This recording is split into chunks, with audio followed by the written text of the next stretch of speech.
Hi friends, ఎలా ఉన్నారు? బాగున్నారా? సో ఇవాల్టి నుంచి మనము డిస్కస్ చేయబోయేటువంటి టాపిక్ సంఖ్యామానం. సో ఈ సంఖ్యామానంలో ఒక సబ్ యూనిట్ అనేది ఒకటి స్టార్ట్ చేద్దాం. అందులో భాగంగా భాజనీయత సూత్రాలు అని ఒక టాపిక్ అన్నమాట. భాజనీయత సూత్రాలు, డివిజిబిలిటీ రూల్స్ అంటాం. భాజనీయత సూత్రాలు, డివిజిబిలిటీ రూల్స్. సో ఈ భాజనీయత సూత్రాల్లో ఏమొస్తాయంటే, ఏదైనా సంఖ్య 2చే నిశ్శేషంగా భాగించబడుతుందా, ఏదైనా సంఖ్య 3చే నిశ్శేషంగా భాగించబడుతుందా చూస్తానే మనకు తెలుసాలన్నమాట. ఆ నంబర్ చూస్తానే ఈ నంబర్తో ఖచ్చితంగా ఆ నంబర్ అనేది భాగించబడుతుందా లేదా అనేది తెలుసుకునేదానికి ఈ డివిజిబిలిటీ రూల్స్ అనేది చాలా ఉపయోగపడతాయి. మోస్ట్ ఇంపార్టెంట్ కాన్సెప్ట్ ఇది. ఇందులో డిఎస్సికి సంబంధించి, ఎస్జిటికి కావచ్చు, స్కూల్ అసిస్టెంట్కి కావచ్చు, ఒక మార్క్ కంపల్సరీగా వస్తుంది. అంటే ఒక క్వశ్చన్ అయితే పక్కాగా వస్తుంది. మీరు భాజనీయత సూత్రాల మీద కొంచెం ఫస్ట్ వన్ 2 యొక్క భాజనీయత సూత్రం, డివిజిబిలిటీ రూల్స్ అంటాం ఇంగ్లీష్లో. Divisibility rules. సో ఏదైనా సంఖ్య 2చే నిశ్శేషంగా భాగించబడాలంటే ఆ సంఖ్యలోని చివరి అంకె 0 లేదా సరి సంఖ్య అయి ఉండాలి. ఏదైనా సంఖ్య 2చే నిశ్శేషంగా భాగించబడాలంటే ఆ సంఖ్యలోని చివరి అంకె ఏముండాలా? 0 లేదా సరి సంఖ్య అయి ఉండాలి.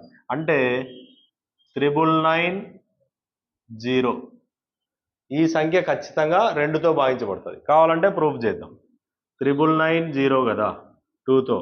2 4 జా 8, 19, 2 9 జా 18, 19, 2 9 జా 18, 10, 2 5 జా 10. శేషం 0 వచ్చిందా లేదా? అలా అనమాట. ఏదైనా సంఖ్య 2చే నిశ్శేషంగా భాగించబడుతుందా లేదా తెలుసుకోవాలంటే ఆ సంఖ్యలోని చివరి అంకె ఏముండాలా? 0 అన్నా అయి ఉండాలా, లేదా సరి సంఖ్య అన్నా అయి ఉండాలి. అప్పుడు ఆ సంఖ్య అనేది 2చే నిశ్శేషంగా భాగించబడుతుంది. నెక్స్ట్ ఇంకోటి చూద్దాం. 1118 చూద్దాం. అంటే చివరి అంకె 8 ఉంది కాబట్టి ఈ సంఖ్య ఖచ్చితంగా 2చే నిశ్శేషంగా భాగించబడుతుంది. అదేవిధంగా 9996 చివరి అంకె 6 ఉంది కాబట్టి ఈ సంఖ్య ఖచ్చితంగా 2చే నిశ్శేషంగా భాగించబడుతుంది. So this number is exactly divisible by 2. So next one, ఏదైనా సంఖ్య 3చే నిశ్శేషంగా భాగించబడాలంటే దానికి సంబంధించినటువంటి రూల్ ఏంటంటే 3 యొక్క భాజనీయత సూత్రం. ఆ సంఖ్యలోని అంకెల మొత్తం 3చే భాగించబడాలి. ఏదైనా సంఖ్య 3చే చూస్తానే ఆ నంబర్ 3తో పోతుందా లేదా అని ఎలా చెప్తాము అంటే, ఆ సంఖ్య ఇప్పుడు ఫర్ సపోజ్ 729 ఉంది. ఈ నంబర్ చూస్తానే 3తో పోతుందా లేదా తెలుసుకోవాలి. ఎలా చేయాలంటే ఈ సంఖ్యలోని అంకెల మొత్తం అనమాట. అంటే 7 + 2 + 9 యాడ్ చేయాలి. 7 + 2 + 9 ఎంత అవుతుంది? 18 అవుతుంది. సో ఈ 18ని 3తో నిశ్శేషంగా 3 1 జా 3 6 అంటే 18 అనేది 3తో పోతుంది కాబట్టి ఈ సంఖ్య మొత్తం 3తో పోతుంది. ఇది 3 యొక్క భాజనీయత నియమం. ఇంకో నంబర్ చూద్దాం. 1729 తీసుకుందాం. సో ఇది 3తో పోతుందా లేదా చెక్ చేద్దాం. చెక్ చేయాలంటే ఇవన్నీ యాడ్ చేయాలి. 1 + 7 + 2 + 9 అంటే 9 + 9 18 + 1 ఎంత? 19. 19 అనేది 3తో పోదు కాబట్టి ఈ సంఖ్య అనేది 3తో పోదు. అలా ఏదైనా సంఖ్య 3చే నిశ్శేషంగా భాగించబడాలంటే రూల్ ఏంటి? ఆ సంఖ్యలోని అంకెల మొత్తం 3చే నిశ్శేషంగా భాగించబడితే సంఖ్య మొత్తం 3తో పోతుంది అని అర్థం.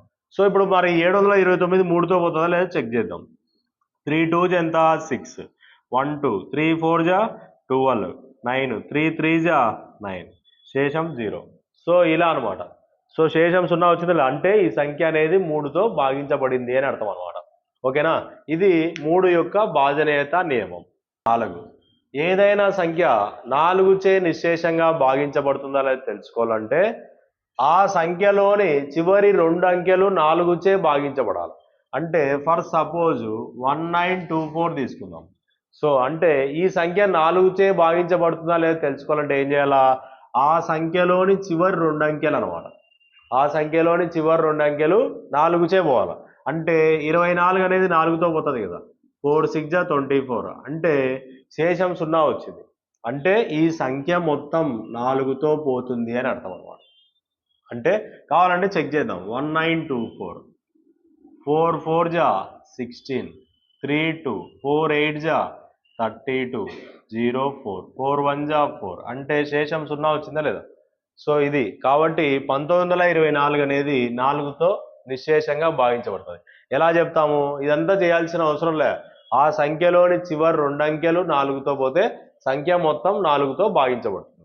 ఇది 4 యొక్క భాజనీయత నియమం. నెక్స్ట్ 5 చూద్దాం. సో ఏదైనా సంఖ్య 5చే నిశ్శేషంగా భాగించబడాలంటే ఆ సంఖ్యలోని చివరి అంకె 0 లేదా 5 ఉండాలి. ఏదైనా సంఖ్య 5చే నిశ్శేషంగా భాగించబడాలంటే ఆ సంఖ్యలోని చివరి అంకె ఏముండాలా? 0 అన్నా అయి ఉండాలి లేదా 5 అన్నా అయి ఉండాలి. సో ఈ నంబర్ మొత్తం 5తో పోతుంది. అదేవిధంగా 1995 చివరి అంకె 5 ఉంది కాబట్టి సో ఇదనమాట. ఏదైనా సంఖ్య 5చే నిశ్శేషంగా భాగించబడాలంటే రూల్ ఏంటి? చివరి అంకె 0 అన్నా అయి ఉండాలా లేదా 5 అన్నా అయి ఉండాలి. అప్పుడు ఈ సంఖ్య మొత్తం 5చే నిశ్శేషంగా భాగించబడుతుంది. నెక్స్ట్ రూల్ 6 తీసుకుందాం. ఏదైనా సంఖ్య 6చే నిశ్శేషంగా భాగించబడుతుందో లేదో తెలుసుకుందాం. ఏదైనా సంఖ్య 6చే నిశ్శేషంగా భాగించబడాలంటే రూల్ ఏంటంటే ఆ సంఖ్య ఖచ్చితంగా 2తో భాగించబడాలా మరియు 3తో భాగించబడాలి. ఓకేనా? ఏదైనా సంఖ్య 6చే నిశ్శేషంగా భాగించబడాలంటే రూల్ ఏంటి? ఆ సంఖ్య 2తో భాగించబడాలి మరియు 3చే భాగించబడాలి. ఒకదాంతో భాగించబడి ఇంకో దాంతో భాగించబడలేదంటే వర్కౌట్ అవ్వదనమాట. అంటే రెండింటితో భాగించబడితేనే ఆ సంఖ్య మొత్తం 6తో భాగించబడుతుంది, లేదంటే ఆ భాగించబడదు. సో ఇప్పుడు ఫర్ సపోజ్ 216 తీసుకుందాం. 216 అనే సంఖ్య 6తో పోతుందా లేదా చెక్ చేయాలంటే ఫస్ట్ 2తో చూడాలి. చివరి అంకె 6 ఉంది అంటే సరి సంఖ్య కాబట్టి 2తో పోతుంది. నెక్స్ట్ 3తో అంటే ఇది 2తో పోతుంది ఈ నంబర్. సో 2తో పోతుంది. నెక్స్ట్ 3తో చూద్దాం. 2 + 1 + 6 ఎంత? 9. 9 అనేది 3తో భాగించబడుతుంది. అందుచేత ఈ సంఖ్య మొత్తం 216 అనేది 6తో భాగించబడుతుంది. కావాలంటే డైరెక్ట్ 6తో చెక్ చేయి. 6 3 18, 6 6 36 ఇలా అనమాట. కాబట్టి ఏదైనా సంఖ్య 6చే నిశ్శేషంగా భాగించబడాలంటే రూల్ ఏంటి? ఆ సంఖ్య ఖచ్చితంగా 2తో భాగించబడాలి మరియు 3తో భాగించబడాలి. ఇది రూల్ గుర్తుపెట్టుకోండి. నెక్స్ట్ 7 తీసుకుందాం. 7కి సంబంధించి ఏంటంటే 7 యొక్క భాజనీయత సూత్రాన్ని జనరల్ మెథడ్లో చేసేదే చాలా ఉత్తమం. షార్ట్ కట్ మెథడ్ కంటే ఈ నియమం తెలుసుకునే దానికంటే డైరెక్ట్ ఆప్షన్స్ ట్రై చేస్తే సరిపోతుంది. అలా కాకుండా మీకు ప్రాబ్లమ్స్ వచ్చినప్పుడు ఇంకో మెథడ్ చెప్తా. ఇప్పుడు 3 అంకెల సంఖ్య ఇచ్చినాడు అనుకుందాం. 3 అంకెల సంఖ్య ఇచ్చినప్పుడు ఒక ప్రాసెస్ సింపుల్ షార్ట్ కట్లో చెప్తాను. 3 అంకెల సంఖ్య అంటే ఫర్ సపోజ్ 350 తీసుకుందాం. 350 సో లేదా 343 తీసుకుందాం. ఇప్పుడు 340 అనేది 7తో పోతుందా లేదా చెక్ చేయాలంటే ఏం చేయాలంటే చివరి అంకె ఉంది కదా, దీన్ని రెట్టింపు చేయాలి. సో 3కి డబల్ ఎంత? 6. దీన్ని రెట్టింపు చేసి ముందర సంఖ్యలోంచి తీసేయాలి. అంటే 34. 3కు డబల్ ఎంత? 6. దాన్ని తీసేయి. 34లోంచి 6 తీసేయి, 28 అవుతుంది. దీన్ని ఈ రిజల్ట్ని 7తో భాగించాల. 7 1 జా 7 4 జా అంటే ఈ సంఖ్య మొత్తం 7తో భాగించబడుతుంది అని అర్థం అనమాట.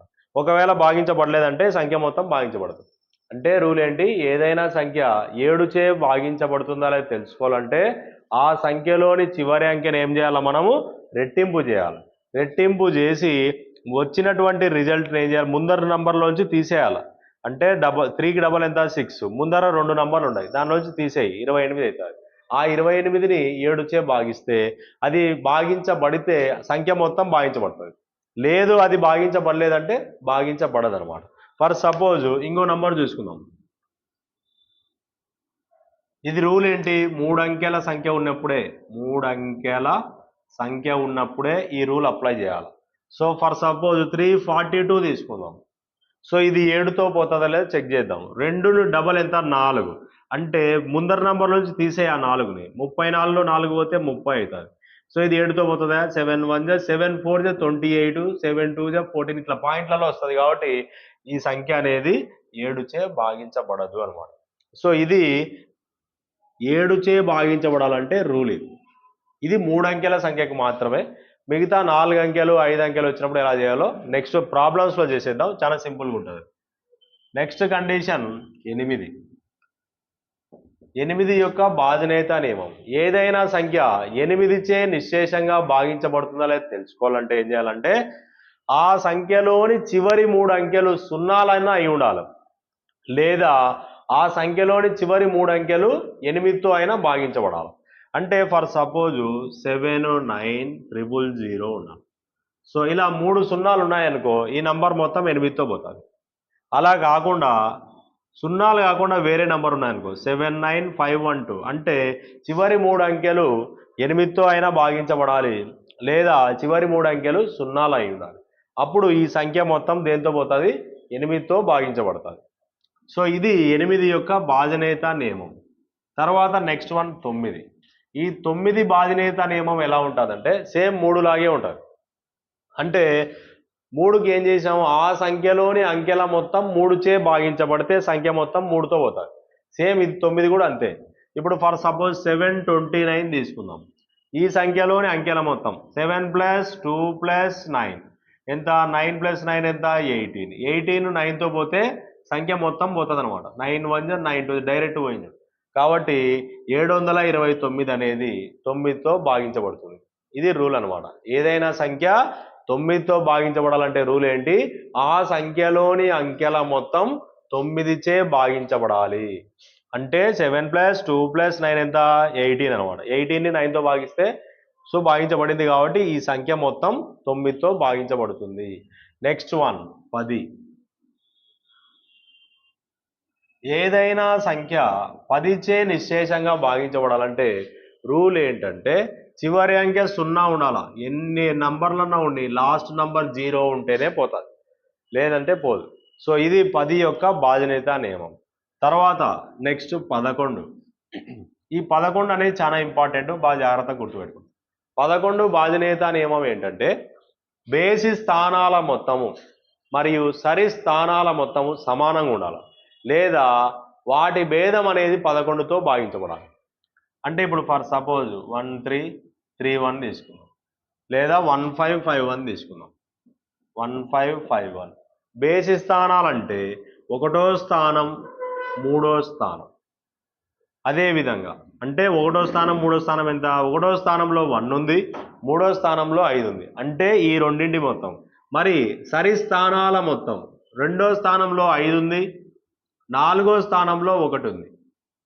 అంటే 6 = 6 అయింది. అంటే ఈ సైడ్ వాల్యూ ఎంత వచ్చిందో ఈ సైడ్ వాల్యూ అంతే వచ్చింది. ఇలా వస్తే ఈ సంఖ్య మొత్తం 11తో భాగించబడుతుంది. కావాలంటే చూద్దాం. 1551ని 11తో ట్రై చేద్దాం. 11 1 = 11, 4 5, 11 4 = 44, 1 1, 11 1 = 11. శేషం 0 వచ్చిందా లేదా? సో ఇలా అనమాట. ఏదైనా సంఖ్య 11తో భాగించబడాలంటే రూల్ ఏంటి? బేసి స్థానాల మొత్తము మరియు సరి స్థానాల మొత్తం సమానంగా ఉండాలి. ఒకవేళ సమానంగా లేనప్పుడు ఏం చేయాలా? మనము ఈ వాల్యూస్ని అవతల పంపిస్తే మైనస్ అవుతుంది. మైనస్ చేస్తే వచ్చేటువంటి రిజల్ట్ 11తో భాగించబడాలి. అప్పుడు ఈ సంఖ్య మొత్తం 11తో భాగించబడుతుంది. ఇది 11 యొక్క బాధ్యత నియమం. Okay, right.